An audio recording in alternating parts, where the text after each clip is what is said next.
Hola, ¿qué tal? ¿Cómo están? Bienvenidas, bienvenidos a un nuevo capítulo de Diálogos Ciudadanos, un espacio de conversación generado por la Facultad de Comunicaciones y Artes de la Universidad de las Américas y el Observatorio de Nueva Ciudadanía también de nuestra facultad, conversando siempre con personajes interesantes y relevantes del acontecer nacional. Hoy con el recientemente electo alcalde de Providencia, don Jaime Belolio. ¿Cómo estás, Jaime? Muy bien, pues Ignacio, un gusto. Muchas gracias por recibirnos acá en tu comando. Me contaba fuera antes de empezar que este comando tiene una característica, aquí en pleno Providencia. Estamos en pleno Providencia, en un barrio emblemático como el barrio Italia, y más aún en una construcción emblemática que es la Factoría Italia, antigua sombrería Girardi. Y claro, me echaban tallas cuando yo arrendé mi oficina acá. Me decían, bueno, que esta tiene buenas vibras, porque aquí este fue el comando de Bachelet, comando de Boric y comando de Belolio, así que 3B. 3B, así que, y los tres ganaron. Y los tres ganamos, así que es bien. Buena anécdota. Bueno, en Providencia tú sabes que en la Universidad de las Américas nosotros estamos en varias comunas, Santiago Centro, sí, Maipú, La Florida, en Concepción, en Viña del Mar, y en Providencia, y nuestra casa central está en Providencia, así que vamos a hacer... Antonio Vara, muy bien. Así es, ahí estamos. Jaime Belolio, presidente del Centro de Alumnos del Colegio Cordillera, presidente de la FEUC, la Federación de Estudiantes de la Católica, diputado 2 periodos, vocero de gobierno, ahora electo alcalde de Providencia y recién tiene casi 44 años. Así es. ¿En qué momento pasa todas estas cosas? Porque 44 años no dice esto como una trayectoria de un político ya sesentón. Yo creo que pasan porque me ha gustado vivir también la vida intensamente y soy un orgulloso disperso. Entonces me gustaba hacer varias cosas en simultáneo. En el colegio me metí a centro alumno, yo lo digo tan broma, tan serio, ¿no? Que era porque era la mejor forma de capear clase con permiso. Porque me costaba quedarme sentado en clase. No me iba mal en el colegio, me iba bien, pero era de esos muchachos más inquietos que necesitan estar haciendo más actividades. Entonces me metí al atletismo, o sea, el deporte fue parte de esa forma de canalizar esa energía y el centro alumno. En la universidad también fue una cuestión bastante similar, yo seguí haciendo deporte hasta segundo año de universidad, después ya se hizo un poquito más incompatible con estudiar ingeniería comercial.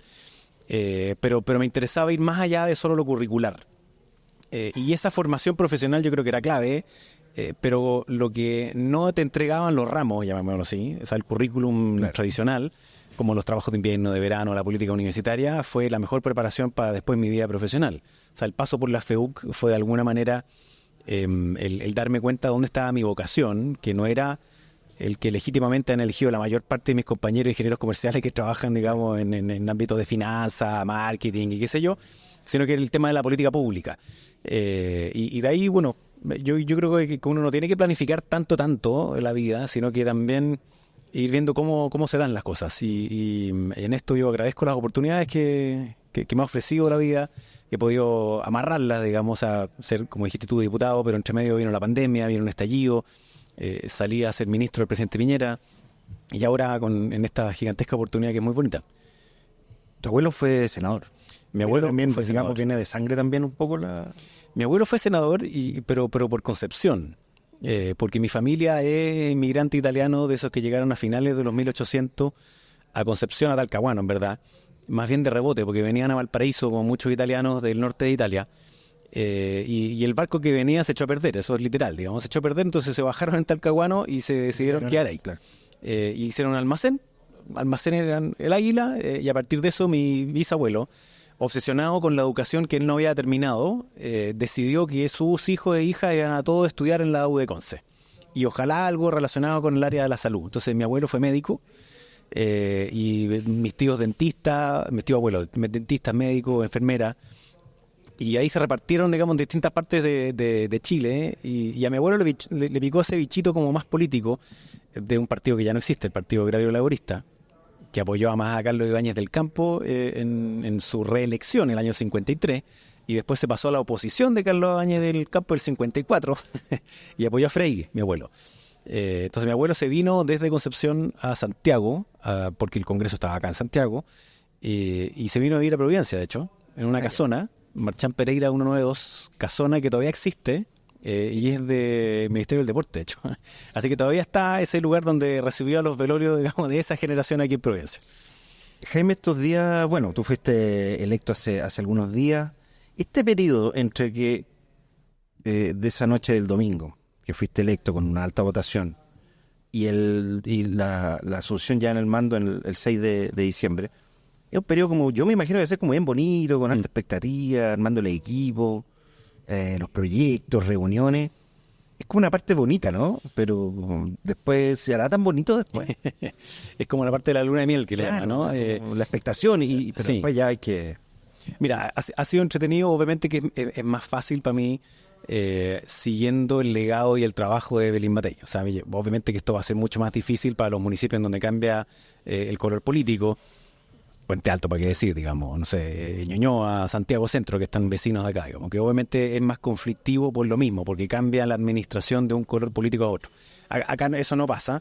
Claro. Además que Evelyn Matei ha hecho un buen trabajo, hay muchos funcionarios municipales que llevan muchos años de planta y que hacen una muy buena pega. Entonces es un poquito más fácil ese aterrizaje. Y claro, y esta es una época como de planeamiento, qué es lo que a uno le gustaría hacer, como parte de los sueños, que por cierto lo hicimos también en campaña. Entonces es como empezar a aterrizar, mucho más en concreto. Y antes me pasaba que varios me veían como con cara de potencial futuro jefe. Ahora no, pues. Ahora es como, ya, ok, usted va a hacer. O sea, hay más expectativas también de cómo entramos, qué es lo que vamos a modificar, qué es lo que vamos a mantener. Y eso lo hace que sea entretenido. Me tocó en el pasado entrar a un ministerio, como el de la vocería de gobierno, 3 días antes de la cuenta pública. O sea, era un tren de alta velocidad que ya había salido y yo tenía que meterme dentro del vagón, digamos. Aquí también es una municipalidad que está funcionando bien y uno tiene que subirse a ese carro. O sea, hay cosas que van a continuar y el primer desafío es dar continuidad a las cosas buenas y, por supuesto, ponerle el propio sello. Entonces ahí va a estar en esta oportunidad, que es bonita, de cuál va a ser nuestro propio sello. Que no va a ser inmediato, pero sí vamos a querer empezar a instalarlo desde lo antes posible. Y por supuesto darle tranquilidad a todos que no nos pueden estar escuchando y que yo me pasaría de eso si no le diera continuidad a la inmensa cantidad de cosas que se están haciendo muy bien en Providencia y eso incluye a sus funcionarios. Jaime, me acuerdo que para la pandemia fundamentalmente los alcaldes alcanzaron una notoriedad mayor. Siempre hay alcaldes que tienen más prensa porque las comunas son más grandes, Providencia una, pero en general en la pandemia los alcaldes tuvieron en general una notoriedad y hubo como una suerte de unión, más allá de las asociaciones, agrupaciones municipales que hay. Y ahí se habló, porque claro, son la primera puerta que tiene la gente para solucionar los problemas. Ahí se habló mucho del concepto de municipalizar la política. ¿Tú crees que eso se mantiene? ¿Ves eso como efectivo en el sentido de buenas gestiones, independientemente del color político? Porque uno hoy día se ve como menos marcado políticamente de qué sector es un alcalde, sino que se enfoca más en la gestión. Sí, a ver, y yo creo que el hecho de que tengas que estar preocupado de la vida cotidiana de las personas hace que esas diferencias legítimas, ideológicas, esas pasan por arriba. En cambio, aquí hay una cuestión concreta. Si hay de izquierda, de derecha, ateo, creyente, igual quieres que las calles estén limpias, que te saquen la basura, que las luces funcionen, que los parques y las plazas estén ok, que puedas salir a caminar en la calle tranquilo, pasear tus mascotas, estar con tus niños. O sea, hay ciertas cosas que son como de esa vida en comunidad que el mundo municipal tiene la facilidad por encima del mundo parlamentario o inclusive el mundo del gobierno, digamos, que puedes acercarte de mejor forma a las personas. Yo creo que estamos viviendo un mundo, ¿no? Y Chile obviamente no está exento de eso, además con nuestras propias cosas idiosincráticas, un futuro muy corto. Las personas planean un futuro corto porque no alcanzan a imaginarse más tiempo para allá. Entonces ciertos temas que son de largo plazo, cambio climático, pensiones, educación y otros, como que son demasiado lejanos. Entonces las personas, nosotros hicimos un estudio ahí en la Universidad Andrés Bello, hace tiempo, digamos, cuando trabajaba en la universidad, y las personas nos decían que su futuro eran 3 meses plazo. Y si son 3 meses plazo y tú estás hablando de la Constitución, olvídate, no alcanza a tocarlo. Como el aire. Exacto, es demasiado lejano. Entonces, ¿qué cosas sí les tocan, pero necesitan un espacio de refugio? Y ese espacio de refugio es su familia, su casa, su vecino. O sea, es ahí donde está esa confianza, es ahí donde está ese espacio donde realmente la persona quiere volver a reconstruir este tejido que está trizado, con nuestras instituciones trizadas y otras. Por tanto, hay una oportunidad importante, más que municipalizar la política, es que a partir de las municipalidades se reencante en la política con mayúscula, ¿no? La política viene de polis, viene de la ciudad, viene de la convivencia, del cómo imaginamos que los distintos podemos convivir en el mismo espacio. Si uno se remonta como antes a la antigüedad, las tribus tenían que batallar entre ellas físicamente, matarse una entre otra para ver quién dominaba, hasta que se pusieron de acuerdo en algún minuto a decir, parece que es mejor que convivamos, es democracia, pongámonos en voto. Entonces, en vez de la violencia, que sea la razón, que sea el voto. Con todos los problemas que puede tener el voto, pero es la mejor forma en que los argumentos son los que ganan en vez de la violencia. Y el municipio es un espacio que yo creo que puede ayudar a reconstruir precisamente eso. Cómo confío en el que está al lado mío para luego confiar en el del barrio, en la comuna, en el de la región, en el país. Yo creo que nos hace falta mucho eso en tiempos donde está todo tan convulsionado y donde las instituciones han estado... vaya que han estado con hartos problemas en el último tiempo. Sí. Y en ese sentido, Jaime, ¿tú qué opinión tienes de las redes sociales? ¿En qué sentido? ¿Tú crees que las redes sociales le han hecho mal a la política en general? Dado un poco lo que decías tú, de que pareciera como que las redes sociales es todo. Entonces uno no ve diálogo, sino que ve confrontación, el de al frente es malo, ellos lo que piensan como ellos son buenos. Pero después uno sale a la calle, y a ti te debe haber pasado la campaña, por ejemplo, y no es así. No solo en Providencia, me parece que a veces nos quedamos mucho con las redes sociales, que no es la realidad del chileno que necesita que le saquen la basura y de vivir tranquilo y poder proyectarse un poco más allá. O sea, a ver, yo creo que no son las redes sociales per se, sino que es la manera en que muchos políticos asumen las redes sociales, que es como esta especie de como que generaran solamente están buscando permanentemente el like, el corazoncito, el retweet, la reciprocidad inmediata, digamos, en las redes sociales, pero como en lo inmediato. Y esa inmediatez no te deja que haya colaboración. O sea, si en un mundo en donde nos imaginamos que no hay futuro, entonces ¿para qué vas a colaborar? Porque hoy te toca a ti, mañana a ti, o sea, hoy me toca a mí, mañana a ti, y así viceversa. De eso se trata, ¿no? Precisamente, estas tribus conviven y una gana por los votos a la otra, pero viven en el mismo lugar. Pero si una considera que no hay mañana, entonces es pura pelea, ¿no? El que gana hoy día gana todo. Y la verdad es que eso no es así, pero la política o sea, si las personas viven un futuro de 3 meses, la política la está viviendo todavía más corto. Y las redes sociales amplifican eso. Porque la inmediatez es, subí mi cuñita, subí mi tweet, subí mi video, le hablé a mi barra y vi cómo eso significó una recompensa inmediata. Y si no soy capaz de medir que no a veces tengo que invertir para que la recompensa sea futura, es imposible. Yo esto se lo decía a mis alumnos. Le decía, mira, a todos ustedes a veces les pasa que quieren sacarse un 7 sin estudiar. Pero esto no funciona así. Bueno, a todos nos pasó alguna vez. A todos nos pasó alguna vez. Y a todos nos dijeron lo mismo. Entonces lo que uno tiene que hacer es invertir para cosechar. La política necesita tener un futuro común. Si no tiene un futuro común, entonces puro conflicto y poca colaboración. Y en el mundo de las municipalidades, las personas se imaginan más ese futuro común. Porque mal que mal es tu vecino. Entonces, también algunos se pueden llevar mal con su vecino o su vecina. Pero saben que se van a encontrar todos los días con él o con ella, digamos, en el ascensor, abajo, por tanto es mejor llevarse bien. Bueno, eso mismo es lo que tiene que pasar cuando uno piensa en el país. Y las instituciones políticas son esas, cómo convivimos juntos, cómo nos ponemos de acuerdo. Entonces, yo creo que las redes sociales han amplificado la lógica más de radicalización, de hablarle a grupos pequeños que están buscando su gesto, pero que no le interesa el gesto de otros. Y la vida en común no es la suma de los intereses individuales. La vida en común, nosotros decíamos que en Providencia existe una vida buena. Cuando partimos la campaña, si nos juntamos con más de 1.000 personas, hicimos como 200 mesas de trabajo en 40 sesiones.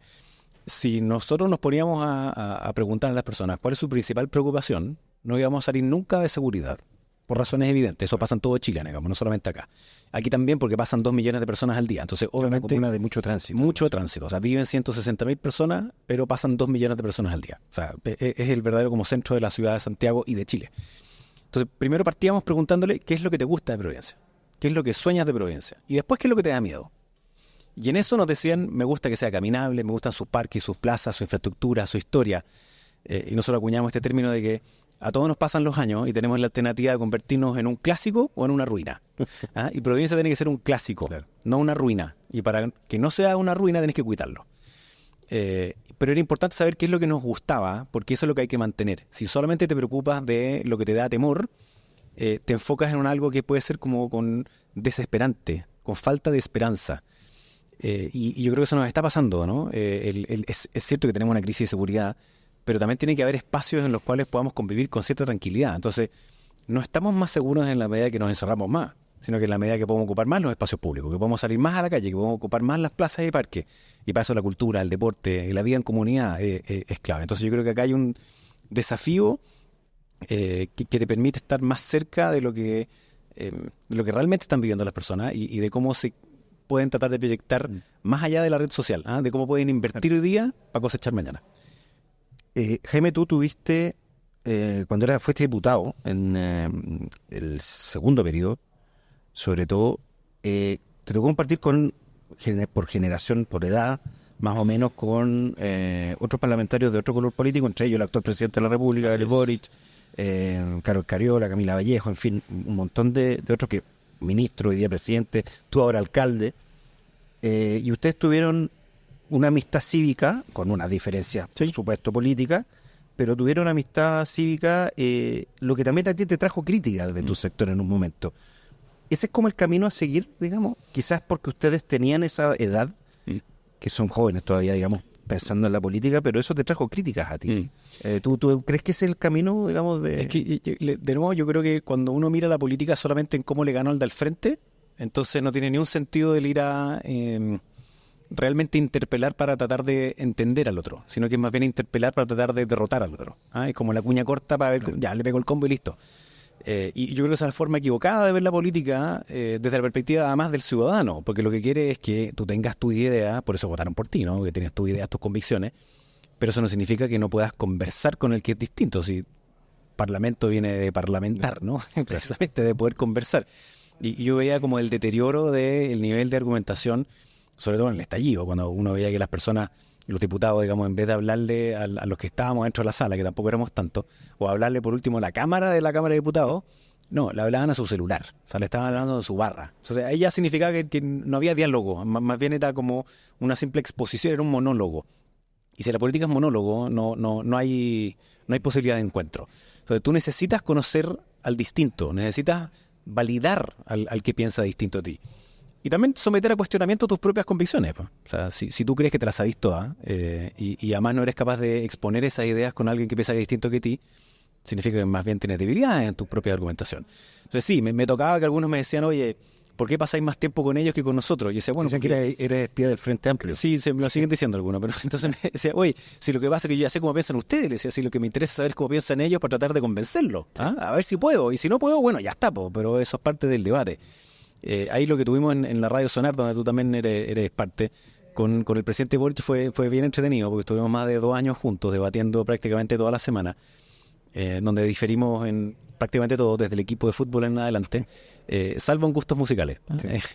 Pero de ahí te permite, como digo yo, como tratar de hablar de la política sin esconderse la pelota, sino que es poniéndola en juego, y por tanto siendo transparente en la diferencia, pero sin que eso signifique ser enemigos, sino que somos adversarios en ideas, pero legítimamente tenemos diferencias en esa idea. Yo sigo teniendo contacto con el presidente Boric.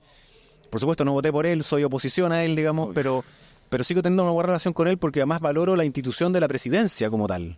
Creo que eso es lo realmente republicano, ¿no? Que es valorar nuestra democracia, que ya sabemos, no está asegurada. Es cosa de ver el resto del mundo. Las elecciones de Estados Unidos, uno ve que hay una crítica bien brutal, que es cuna de la democracia y chuta, parece que se ponen endebles, ¿no? Entonces, hay ciertas cosas que uno tiene que cuidar, no por uno, sino que por lo que viene. Y ese, de nuevo, si uno quiere tener una política que no sea solo lo inmediato, necesita proyectarse también hacia un mediano o largo plazo, y en eso la colaboración es fundamental. No significa ceder en todas las posiciones sobre proyectos de ley, que es como el mal entendimiento, digamos, de algunos que te dicen, colabora, entonces apruébame mis proyectos. No, sometámoslos a discusión, sometámoslos a escrutinio, pero la lógica de, como tú estás al frente y yo estoy acá, entonces no tengo ni que conocerte, ni tengo que hablar contigo, tengo que mirarte feo, a mí no me cuadra en política y yo creo que a las personas tampoco. Y ahí, ¿cómo ves la valoración de los partidos políticos que entiendo las últimas encuestas son de la institución más baja, como institución valorada por la ciudadanía? Un porcentaje... ¿Es preocupante eso? Porque los partidos, digamos, son la base articuladora de la democracia, de las instituciones, de los sistemas, etcétera, con todos sus bemoles, con todos sus problemas. Todavía no ha pasado, pero es un riesgo de que aparezca de repente de cualquier lado algún liderazgo emergente populista y que desestabilice más aún. No, absolutamente. Yo creo en la democracia representativa, y por tanto el problema es que algunos intenten saltarse la representación para decir yo soy la verdad, la vida, la solución a todos tus problemas. Y en Latinoamérica no estamos ajenos a eso. O sea, los líderes demagógicos populistas que se saltan las instituciones y se ofrecen ellos mismos como la solución simple a los problemas complejos son de todos los lados políticos, sí, y tienden a ser autoritarios. Entonces yo creo que en Chile no estamos completamente exentos del riesgo que eso suceda, y además con las crisis institucionales es exactamente lo mismo. O sea, se agudiza este mismo tema. Yo creo que el único momento en donde los partidos políticos no fueron los más mal evaluados fue cuando se supo del caso de Jadwe en la NFP. Sí. Y después de eso volvieron al último lugar. Entonces, y tiene que ver con esta desconexión sobre los problemas como que se ve discutiendo los políticos del Parlamento sobre todo, versus los que tienen los ciudadanos, y segundo, la falta de entendimiento. De nuevo, eso no significa que hay que ponerse de acuerdo en todas las cosas, ni que no tengan que ponerse como a seguir solamente lo que diga la popularidad del momento, no. Pero sin partidos políticos la democracia se hace muy compleja, y tenemos el problema contrario hoy día, que es la atomización de la política, que hace difícil que en el Congreso los gobiernos puedan hacer su agenda, y que depende al final de 2, 3, 4, 8 parlamentarios sin posición política clara, o que se mueven al vaivén, digamos, de las encuestas y de las redes sociales. Y eso no parece razonable, ¿no? La política tiene que ser de alguna manera predecible también, en que tú sabes que estos piensan esto y estos piensan esto otro, y que se pueden poner de acuerdo en esta cantidad de otras cosas. Yo creo que el mundo municipal y de las regiones puede ayudar a establecer ese tipo de cosas que son como las básicas, en donde las personas, más allá, o sea, alguien no va a estar preocupado de si Vicuña Maquena es de qué lado es de Santiago y qué lado de Providencia, quiere que esté seguro cuando cruce Vicuña Maquena. O si va al barrio Bellavista, no tiene por qué saber que Pionono es la división entre Recoleta y Providencia, y quiere estar tranquilo, digamos, y que si viene un turista quiere poder recomendarle que venga para acá sin temor a decirle, no, pero no vayáis para allá porque resulta... Ese tipo de cosas son bien básicas, pero a veces están como ocultas frente a la discusión que se ve en el Parlamento. Yo no voy a ser de aquellos que digan que el Parlamento no sirve de nada porque fui parlamentario 6 años y medio. Es importante. Sin embargo, creo que ha habido un deterioro muy grande en la capacidad de diálogo dentro del Parlamento, y particularmente en la Cámara de Diputados. Y eso me preocupa porque los casos de corrupción, los casos de abuso que hemos conocido, de daño a las instituciones, lo que hacen es favorecer el campo fértil, digamos, para que aparezca una voz populista, demagógica, que suele ser autoritaria, y Latinoamérica sabe de eso y sabe también de los efectos que eso tiene. ¿Y cómo viste esta elección, más allá de obviamente de la tuya, que actuó la ciudadanía en general? Claro, uno se queda con algunas comunas, el caso Puente Alto, por ejemplo, la alta votación que tuvo el alcalde de Odanovich en Maipú, bueno, la tuya también, y otros casos, el caso de Las Condes, que quizás fue muy emblemático, el caso de Viña del Mar, en fin. ¿Cómo hace un análisis de cómo la ciudadanía quizás castigó una forma de hacer política en pos quizás de alcaldes o alcaldesas que tienen quizás esto? Aparte de la gestión, más diálogo, que en el fondo no se quedan encasillados en su barra. Mira, nosotros cuando partió la campaña, como me había tocado estar antes como diputado y como ministro, uno tiene como la alternativa, si ha estado previamente en cargos de mayor connotación pública, por tanto tiene mayor conocimiento público, de hacer una campaña más nacional, entre comillas. El problema que tenía eso, que uno lo puede decir después, ¿no? Era que estabas más sujeto a los vaivenes de la contingencia, y le achuntamos medio, digamos, en el que esta fue una campaña dedicada completamente a Providencia. Pero además lo hicimos con convicción desde el inicio, porque sabíamos que lo que las personas estaban buscando no era la discusión nacional para Providencia, sino que la discusión al revés, de Providencia para lo nacional, ¿no? Entonces era local. Y eso fue como una manera de protegernos frente a estos distintos temas que aparecieron. Yo creo que el voto obligatorio también ha hecho que haya cierta moderación en las elecciones, y creo que es algo que en tiempos de crisis para las instituciones es importante que participen muchas más personas. Entonces, no solo favorece la participación y por tanto legitima mejor esas instituciones, sino que además tiende a moderar, y el discurso más radicalizado, más de el segmento pequeño que puede estar ultra movilizado en redes sociales, se tiende a diluir, claro, porque hay muchas otras personas que van a ir a votar. y algunos somos los que consumimos más política, ¿no? Más información política, pero para la mayor cantidad de las personas está como que tienen una banda ancha más limitada en cuánta política quieren consumir, con justa razón, ¿eh? No lo voy a decir que esté mal. Pero ¿cuál es la frecuencia en la cual se está hablando de la política hacia la ciudadanía? Yo creo que es una frecuencia que no está atinando a lo que esas personas necesitan. Y por lo mismo se genera hasta esa afección grande. Entonces creo que en esta elección los que buscaron mayor polarización, los que buscaron como lógicas más bien identitarias pequeñas, no salieron electos, mayormente, ¿no? Obviamente que siempre van a haber excepciones y los municipios son distintos que el caso de los cores. ¿En qué sentido? En que en los municipios son 345 historias distintas, porque cada municipio es en sí misma una propia historia. Y a veces se nos pierde de vista, en Santiago sobre todo, que en Chile hay solo 82 comunas que tienen más de 50.000 habitantes. Todas las otras 270 son más pequeñas y por tanto conocen a quienes son candidatos a alcalde y concejales. Probablemente menos a los cores y probablemente más lejano se ve la figura del gobernador regional. Y por tanto ahí hay una lógica más política de marca. En cambio en la otra también se incluye lo personal, que creo que es una de las ventajas que tiene la pega municipal, que uno alcanza a tener más cerca, digamos, a la persona que es la que está a cargo, digamos, de esa vida cotidiana. Jaime, tú, bueno, en ese periodo tú eras diputado, después fuiste ministro. ¿Qué fue lo más difícil de ser ministro? Además te tocó esos años entre el 2019 y el 2022, 23 complejo. ¿Qué es lo más difícil de ser ministro? Porque tú decías que tuviste que subir un tren a 180 kilómetros por hora y no había que subirse nomás. ¿Qué fue lo más complejo de ese periodo? Yo diría que a mí me tocó ser vocero en un momento en donde ocupábamos mascarilla.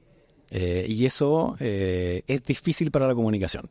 Claro. Lo es porque uno ya en sí mismo se ve duro, digamos, cuando uno está hablando desde el patio de Los Naranjos y con el fondo del patio de Los Cañones.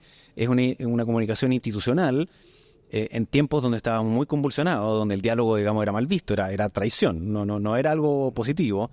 Y más encima en pandemia, con toda la incertidumbre que eso significaba. Entonces, el no poder gesticular bien, mostrarte bien, te jugaba un factor, estoy hablando como puro gráfico, pero es importante porque al final esto fue un aprendizaje que fue un golpe a mi ego al mismo tiempo, pero fue un aprendizaje importante, que me acuerdo una vez que siendo diputado, fui como a varias entrevistas en televisión y llegué después a San Bernardo, a una actividad con adultos mayores, y se me acerca una abuelita y me dice, don Jaimito, porque así me decían, don Jaimito lo vi en la tele. Entonces a mí se me hincha el pecho de orgullo, digo, qué bueno, ¿y qué estaba diciendo? Me dijo, no, pues si lo vi nomás, pues.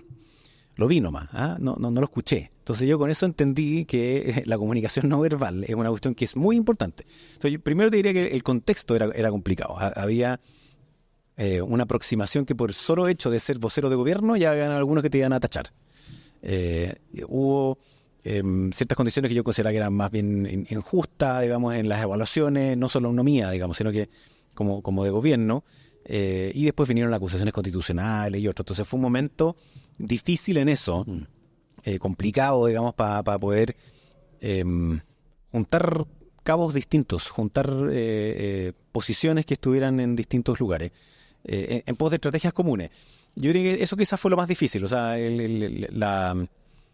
nos tocó un momento político muy duro, con mucha descalificación, pero a la vez tenía un súper buen equipo. Yo creo que eso es clave para la política, el no estar solo, ni creerse tampoco como Mesías Redentor, como decía antes. En general esos son los que más se equivocan, porque uno tiene muchos defectos, entonces cuando trabaja en equipo tiende a minorar esos defectos. Y fue para mí una experiencia muy notable como experiencia de vida. Para mis cabros, para mí fue duro, ¿no? Familiarmente. Y haber conocido en eso al presidente Piñera en esa circunstancia, digamos, fue también para mí fue súper bonito, porque yo lo veía distinto, ¿no? No solo porque era mi jefe, ¿no? Sino que antes era el presidente, yo era diputado, tenía algunas diferencias con él, pero yo alcancé a conocer también la faceta humana, que probablemente es la menos conocida de Sebastián Piñera. Y obviamente que seguí con él después de haber terminado el gobierno. Nos hicimos bastante cercanos y obviamente que la muerte del presidente también es algo que a varios de quienes terminamos con él o lo conocimos más intensamente nos afectó por lo mismo. Primero por la figura de él y segundo por algo, y perdona que me vaya a embolar en esto, pero por la fragilidad de la vida también, ¿no? Uno no sabe cuándo te toca. O sea, a veces uno imagina que ciertas personas como que no se van a morir nunca. Y además las circunstancias. Y para mí el presidente Piñera era como eso, como que imposible. Cuando me dicen murió, digo, no, imposible. No puede ser, tiene que haber salido por la otra orilla, digamos. O sea, conociéndolo y tienen que estar retando a los otros que por qué no salieron por allá. Entonces, hacer caer también de que nosotros tenemos una oportunidad en nuestra vida y hay que jugársela a mil, y quizás eso responde a la pregunta inicial también. Hay que jugársela a mil en el plazo que tenemos porque no sabemos cuánto dura esto, ¿eh? Y por tanto hay que sembrar y quizás la cosecha no la ve uno. ¿Eso la muerte del presidente Piñera te cambió en ese sentido? Como para aplicarlo ahora como alcalde en eso que estás contando tú sobre... Sí, de todas maneras. Sobre aprovechar el día, lo inmediato. De todas maneras, o sea, yo creo que de todas maneras hay que... Y yo creo que era como, llamémoslo así, como un método Piñera, ¿no? De que no es la gestión por la gestión, sino que es la gestión con propósito. Y él era muy acelerado porque en el fondo no había tiempo que perder. Pero el tiempo que no había que perder no era para él, sino que era para los otros. O sea, esta historia que siempre se cuenta, ¿no? De que varios ministros iban como tiritando, digamos, a estas reuniones bilaterales, era porque él era muy exigente. También le gustaba también serlo, pero no era solo por ser mala onda, sino que le preguntaba a la persona, ¿usted sabe esto o usted cree esto? Porque para creer pueden haber varios, pero ¿usted lo sabe o no lo sabe? Y eso era un nivel de exigencia en tratar de hacer las cosas bien. Obviamente a veces salían mal, por supuesto, que yo creo que es muy bueno para el ámbito público, porque la gestión al final es la que te permite llegar a donde la dignidad de las personas te la está buscando. O sea, si se te quemaron las casas y no las construiste en un año, bueno, chuta. Si tenéis listas de espera de 2 millones de personas en materia de salud por falta de gestión o los hospitales se están desfinanciando, bueno, hay un aspecto de gestión que tiene que ver no solamente con lo como a las habilidades gerenciales, sino que tiene que ver con la dignidad de las personas. Y en eso yo creo que hay un método que él nos impuso a varios de los que trabajamos con él, que de todas maneras quiero llevar con mi estilo al gobierno municipal. Me acuerdo una vez que de haber sido las primeras 2 vocerías, recién elegido por él, yo llegaba con mi papelito, digamos, porque sabía que su lugar seguro era lo escrito. Entonces él anotaba y me cambiaba frases que eran muy él. Y de la segunda vez que yo bajé a hacer una vocería y no dije esas palabras, me llama y me dice, oiga, nosotros quedamos y usted no dijo esto. Yo le dije, presidente, con el mayor respeto, usted me pidió a mí que yo fuera vocero. Si usted quiere decir eso, usted es el mejor vocero de esas palabras. Yo soy el mejor vocero de mis palabras. Entonces me miró, se rió y me dijo, tiene razón. Y yo creo que ahí ese fue el cambio en el que nos hicimos mucho más cercanos. En que no era alguien que le decía, sí, presidente, sí, tiene toda la razón. No, sabía discutirle con los argumentos que había que discutirle. Yo creo que eso es bueno para todos quienes ejercemos en algún momento alguna posición de un cargo público. Tienes que rodearte de personas que sean muy buenas, ojalá mejores que tú, y que sepan y estén disponibles a cruzarte y decirte, no, eso no lo hagas, no, eso no está bien, esa idea no parece adecuada, o míralo por esta otra vía. Yo creo que eso también es parte de ese método, que a pesar de que él era una persona que era muy inteligente, que a veces le costaba, digamos, convencerlo de algunas cosas, uno tiene que estar abierto a la duda, pero la duda con propósito también. Jaime, finalmente, los alcaldes tienen poco tiempo. ¿Qué de tu hobby, qué es lo que hace, bueno, aparte de ver los partidos Colo-Colo, ir al estadio con tu hijo? ¿Qué te gusta hacer fuera del tiempo que te va a quedar? ¿Qué vas a poder mantener? ¿Te gusta cocinar? ¿Te gusta? Sí, me gusta cocinar. Soy bueno para hacer asado. Me gusta trabajar en madera. Soy aprendiz de carpintero, así que eso es algo que me gustaría. Que te saca del... Sí, porque estoy obligado a concentrarme, porque si además te desconcentras perdí un dedo, literalmente. Así que tenés que estar ahí físicamente muy concentrado en lo que estás haciendo. Hay buenas mueblerías por acá. Hay muy buenas mueblerías, hay unos anticuarios muy buenos. Y eso es entretenido, ¿no? Además que me gusta el que tú puedas crear algo. Soy bueno como para arreglar cosas. O sea, dentro de la casa soy bien maestro de chasquilla, digamos. Y yo soy de esos bichos raros, digamos, que cuando, no sé, arriendo un departamento, va a irme a la playa y voy con una caja de herramientas. Y arreglo así como, no sé, la puerta que está choca, la arreglo. Yeah. Pero es como entre hobby y porque... ¿Puedes hacer lo mismo en el Palacio Falabella? Bueno, de hecho estuve mirando. Estuve mirando. Así que sí, eso es un hobby. Me gusta mucho leer también, que es algo que espero poder hacer con más facilidad. Mi hijo menor tiene 4 años, entonces es difícil leer. Sí, me imagino. Pasa más bien arriba mío. Pero se va, a medida que pasen los años, se puede hacer mejor. Y deporte, yo creo que eso es algo que necesito incluir dentro de mi rutina, porque hace bien. Sí. Don Jaime Del Olio, alcalde electo de Providencia, mucho éxito en los 4 años que vienen y muchas gracias por haber estado en nuestro Muchas gracias a ti, Ignacio, un gusto. nuevo capítulo de Diálogos Ciudadanos, y a ustedes los dejamos y las dejamos invitadas a un nuevo capítulo de Diálogos Ciudadanos, iniciativa de la Universidad de las Américas, la Facultad de Comunicaciones y Artes y el Observatorio de Nueva Ciudadanía. Que estén muy bien.